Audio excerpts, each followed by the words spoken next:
좀비의 모든 것, 생명이 없는 걸어다니는 시체에 대해 심층 정보를 알려드린다. 좀비는 공포 영화 속에서 만들어낸 캐릭터이다. 흔히 걸어다니는 시체를 가리킨다. 이들이 두려움을 주는 것은 이미 죽은 상태이기 때문에 더 이상 처단을 할 수가 없다는 점. 무시무시한 존재인 좀비가 영화가에 등장한 것은 1932년 화이트 좀비가 효시로 기록되고 있다. 조지 A. 로메로 감독은 인적이 드문 교회에 갇힌 7명의 주민이 인간을 잡아먹는 좀비들의 공격을 막아내는 과정을 담은 살아있는 시체들의 밤 1968을 공개하면서 공포 영화 팬들에게 두려움과 스릴을 동시에 안겨준다. 인간의 신선한 육체나 두뇌를 가장 좋아하는 먹이로 여기고 있는 좀비의 행각은 1988년 웨스 크레이븐 감독의 뱀과 무지개로 다시 한번 정밀감을 심어주었다. 이 영화는 인류학자가 남태평양 섬나라 IT에서 인간을 제물로 바치고 있는 부두교도들의 기이한 풍습을 체험해 나가는 과정을 다루고 있다. 좀비라는 존재가 처음 문화권에서 언급된 것은 1974년 로버트 커크가 출간한 좀비대 유물론자를 거론하고 있다. 키스 캠벨은 1970년에 발표한 육체와 정신에서 모조인간이라는 단어를 언급한 바 있다. 이것이 희미하게나마 좀비의 실체를 처음 기술한 것이라는 주장도 제기되고 있다. 좀비는 종교 재래 의식의 하나로 인간의 상상 속에 머물고 있는 가상의 창조물이라고 할 수 있다. 좀비는 인간의 형체를 연상시키는 육체적인 몰골을 갖고 있지만 생각을 할 수 있는 지능은 소유하지 못한 것으로 보고 있다. 좀비는 밝은 곳보다는 어두운 곳을 생리적으로 선호해 호감이 가지 않는 존재로 인식되고 있다. 좀비의 존재가 널리 알려지게 된 것은 단연 할리우드 공포 영화가 주요 소재로 활용하면서부터이다. 좀비 영화들은 시체를 주로 먹으면서 살아가고 있다. 좀비가 어떻게 태어났으며 어떤 이유로 존재하는가에 대한 뚜렷한 설명은 해주지 않고 있다. 그럼에도 불구하고 좀비를 등장시킨 일련의 영화들은 비록 바람직한 상태는 아니지만 어찌됐든 죽은 이들이 다시 생명을 이어갈 수 있다는 한 가지 방법을 제공해 주어 이목을 끌게 된다. 좀비 영화에서는 좀비에 대한 특성이나 성격, 행동 등을 규정시켜 이들을 독창적인 캐릭터로 인식시켰다. 좀비들이 갖고 있는 특징을 정리하면 다음과 같다. 좀비가 보여주는 행동적인 특성 1. 좀비는 살아있는 인간의 육체를 주요 먹이거리로 한다. 2. 좀비는 죽은 시체를 보금자리로 해서 기거하고 있다. 3. 인간뿐만 아니라 살아있는 생명체는 모두 먹어치운다. 4. 좀비는 시력을 갖고 있어 다른 좀비를 관찰할 수 있으며 인간을 식별할 수 있다. 5. 좀비는 먹을 것을 놓고 다투기는 하지만 먼저 상대방을 공격하지는 않는다. 6. 좀비는 한번 정착한 곳에 늘 머물러 있는 토착 성향을 갖고 있다. 7. 좀비는 외모는 혐오스럽지만 인간을 해칠 수 있는 힘은 거의 없다. 단지 새벽이나 심야에 주로 활동하다 인간의 눈에 띄지만 이때 대부분 인간이 먼저 도망을 치기 때문에 좀비를 두려운 존재로 인식하게 된 것이다. 8. 하지만 사자들의 날에서는 좀비가 인간을 토막내서 먹거나 난폭하게 뜯어먹는 장면이 묘사돼 관객들에게 무한대의 공포감을 안겨주었다. 9. 좀비는 자신이 식용한 인간이 생전에 갖고 있던 지식이나 기억을 그대로 유지하고 있다. 그리고 좀비의 손길이 닿아 뇌가 파괴된 시체는 몇 시간 후 걸어다닐 수 있게 된다. 10. 좀비는 대체적으로 초등학교 저학년 수준의 어눌한 말투를 갖고 있다. 그렇지만 간간이 몇몇 좀비는 매우 달변의 능력을 갖기도 하지만 지적 능력은 매우 낮다. 좀비의 생리적 기능. 영화 속에서 묘사된 좀비가 갖고 있는 생체적인 특징을 정리한 것이다. 이 정보는 공포 영화 애호가들에게 좀비의 특성을 좀 더 명쾌하게 파악하는 사전 정보로 가치가 있을 것으로 본다. 1. 좀비는 외부의 공격을 받아 대체적으로 손상된 뇌를 갖고 있다. 이것은 자신들의 존재를 은폐시키기 위한 하나의 수단으로 여기고 있다. 2. 좀비는 인간의 시체를 활용해 다시 생명을 얻지만 그 수명은 10년 정도이다. 이들이 다시 부패되어 갈 때는 움직이는 팔다리가 가장 먼저 썩어 들어간다. 3. 좀비가 부패되어 가는 과정은 지극히 느리게 진행되기 때문에 이런 상태에 있는 좀비들의 모습은 상당히 혐오스런 분위기를 풍겨주게 된다. 4. 제4. 좀비의 외부 모습은 거의 액체 같은 느낌을 주고 있다. 하지만 이들은 주로 음식은 먹고 있지만 음료수나 수분을 다량 함유하고 있는 물체는 거의 먹지 않는다. 5. 좀비는 내부 기관을 끊임없이 서로 이동시켜 신체 기능을 유지할 수 있는 능력을 갖고 있기 때문에 정상적인 활동을 위해 인간처럼 일정한 시간을 두고 음식을 섭취해야 할 필요성은 없다. 6. 좀비가 갖고 있는 신체 내부 기관 중 심장은 대부분 파괴되어 있기 때문에 피가 순환하지 않고 있다. 그렇지만 이들이 활동하는 데는 전혀 지장을 받지 않고 있다. 이 때문에 세포의 정상적인 활동을 위해 영양분을 수급받을 필요도 없는 것이다. 단지 이들 기관에는 시체가 갖고 있던 세포 조직 중 일부는 손상받지 않고 일정 기간 동안은 유지되고 있다. 좀비의 정체는 무엇인가? 신의 심판이 내린 최후의 날의 모습인가?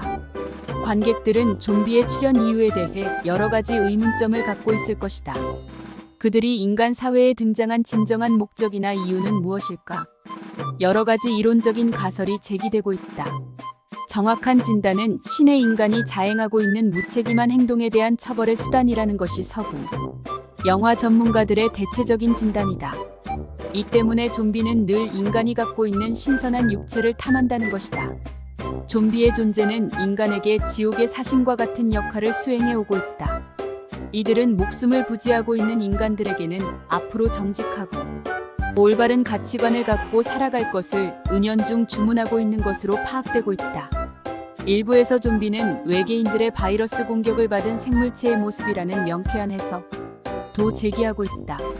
이런 가설은 외부 바이러스의 공격을 받았을 때 단시일 내에 지구촌이 그 피해를 받을 수 있다는 가능성도 제기됐다. 중세시대 인류를 거의 전멸시킬 괴력을 발휘했던 흑사병의 재래를 상징하는 것으로도 풀이되고 있다. 좀비는 인간만을 식용하는가? 많은 생물체 가운데 좀비는 왜 유독 인간의 시체만을 탐식할까? 하지만 육식성을 갖고 있는 좀비는 인간뿐만 아니라 모든 살아있는 생물체는 소비의 대상으로 여기고 있다. 공포 영화에서만 인간을 공격하는 좀비의 모습을 단골로 묘사하다 보니 이러한 편견이 생겼다고 서구 영화 전문가들은 진단하고 있다. 다른 생물체보다 인간이 도처에 깔려 있는 풍족한 먹이 감으로 여겨져 그만큼 좀비들의 공격을 수월하게 받을 수 있다는 색다른 견해도 제기됐다. 좀비 가운데 가장 널리 알려져 있는 것이 IT 좀비이다. 알란 파커 감독의 엔젤 하트 1987에서 묘사됐던 인도 제도에 있는 IT 종족의 무속 신앙 부두교의 주술적인 특성을 갖고 있다. 이들 좀비는 영혼을 갖고 있지는 못하지만 외형적으로는 인간의 형상을 띠고 있다. 철학적 좀비도 존재하고 있다. 단어 그대로 철학적인 교과서에서 인간의 내면, 의식 속에 자리 잡고 있는 존재로 풀이되고 있다.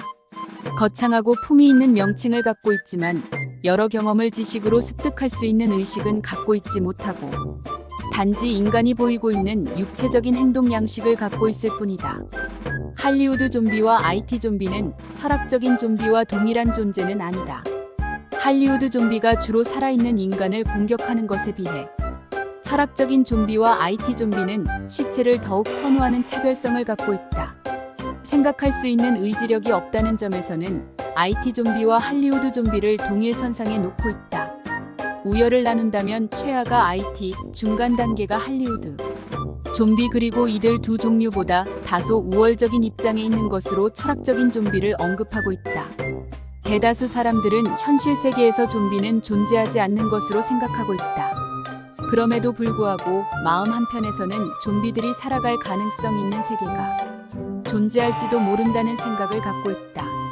논리적인 가능성을 영화계가 적절하게 활용해 관객들에게 공포감을 주는 것이라고 볼 수 있다. 좀비를 소재로 한 대표작 데드 얼라이브 1992 뉴질랜드 출신 공포 전문 연출가로 명성을 얻은 피터 잭슨의 히트작이다. 마마보이 라이오넬 티모시 발 엄마의 심부름 가는 도중 파퀴타 다이아나 페넬버라는 정체불명의 여인을 만나 호감을 느낀다. 엄마 엘리자베스 무디에게 길들여져 있던 그는 선뜻 그녀와의 교제를 망설인다. 이때 수마트라 쥐 원숭이에게 물린 라이오넬의 엄마는 상처가 점점 부풀어 오르면서 좀비로 변해간다. 엄마 좀비의 공격을 받은 마을 사람들은 점차 좀비로 변해 마을은 온통 좀비 투성이가 된다. 최후 순간에 마을의 유일한 생존자인 라이오넬과 좀비들의 괴수가 된 엄마와의 대결이 펼쳐진다. 라이오넬의 승리로 사건은 귀결된다.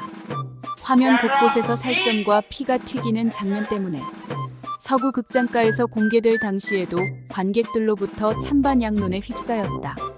좀비끼리 결혼해서 새끼 좀비를 낳는다든가 내장만 남은 좀비가 집요하고 끈질기게 라이오넬을 괴롭히고 그가 잔디 깎는 기계로 좀비들을 완전 퇴치하는 장면이 하이라이트. 감독 피터 잭슨, 주연 다이아나 페넬버, 엘리자베스 무디, 이안 와트킨, 티모시 발. 좀비오 H.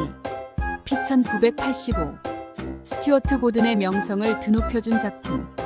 공포영화로는 매우 드물게 칸 비평가상을 비롯해 1985년 주요 공포영화제상을 독식했다. 죽은 사람을 부활시킬 수 있는 혈청을 발명한 의학도 허버트 웨스트. 그가 탄생시킨 예기치 못한 괴물로 인해 인간 사회가 잠시 아수라장이 된다.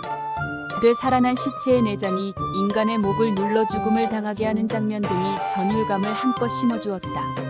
감독 스튜어트 고든, 주연 제프리 코프, 브루스 에보트, 바바라 크램튼.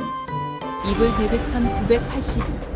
5명의 절친한 친구들이 어느 날 숲 있는 곳으로 캠핑을 갔다가 숲속에서 말로는 설명할 수 없는 사악한 징조를 발견한다. 그들이 발견한 것은 문자로 씌어진 죽음의 책과 테이프로 기록된 네크로노미콘.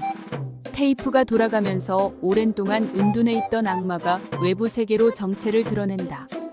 4명의 10대들은 좀비로 변하고 한 명만이 유일하게 좀비의 공격을 피하게 된다. 홀로 인간으로 남은 청년은 막강한 괴력을 가진 좀비들을 대상으로 살아남기 위한 투쟁을 시작한다. 간신히 난관을 극복하고 악몽에서 벗어나게 된다.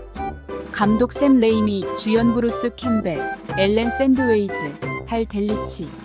좀비 1979. 조지 로메로 감독의 좀비 시리즈 붐에 편승해 제작한 이태리산 좀비 영화이다. 프랑켄슈타인 박사처럼 죽은 사람을 다시 살리겠다며 생체 실험에 몰두하고 있는 과학자. 그는 여러 실험 끝에 드디어 생물체를 탄생시키지만 그만 사람을 먹어치우는 괴물을 만들어내고 만다. 사탄이 십자가를 가장 두려워하듯 괴물은 머리에 총을 맞아야 죽는 치명적인 약점을 갖고 있어 간신히 이 괴물을 제압해낸다. 감독 루치오 풀치, 주연 티샤 페로, 리차드 존슨, 이안 맥클로치. 살아있는 시체들의 밤 1968. 조지 로메로 감독을 비급 공포 영화의 대가로 부상시켜준 작품. 1960년대 당시의 미국 정치, 사회제도의 모순점을 좀비들의 행태를 통해 고발해 주었다는 평가를 받았다. 좀비들의 공격을 눈앞에 두고 극단적인 내분을 겪는 인간들의 모습은 1960년대 당시 미국인들의 가치관을 꼬집고 있는 동시에 인간을 먹어치우면서 탐욕을 드러내는 좀비들은 자본주의에 세뇌된 대중들의 모습이라는 지적도 받았다. 남매지간인 헤리카 라드만과 바바라 주디스 오디어. 죽은 아빠의 무덤을 찾아왔다가 그만 좀비들의 공격을 받아 오빠는 죽음을 당하고 바바라는 간신히 피신을 하게 된다. 그녀가 피신한 곳은 다름 아닌 좀비들의 공격을 피해 여러 사람들이 숨어있는 곳이었다. 이곳에 몰려있는 사람들이 좀비를 앞에 두고 여러 갈등을 일으키지만 마침내 주정부군의 토벌대가 좀비 사냥에 나서 모두 퇴치한다. 지하실에 숨어있는 사람들을 구출해내지만 이들을 구하는데 1등 공신 역할을 했던 벤두안 존스는 좀비로 오인받아 그만 피살당하고 만다. 감독 조지 로메로, 주연 두안 존스, 주디스 오디어, 카라드만, 마릴린 이스트만.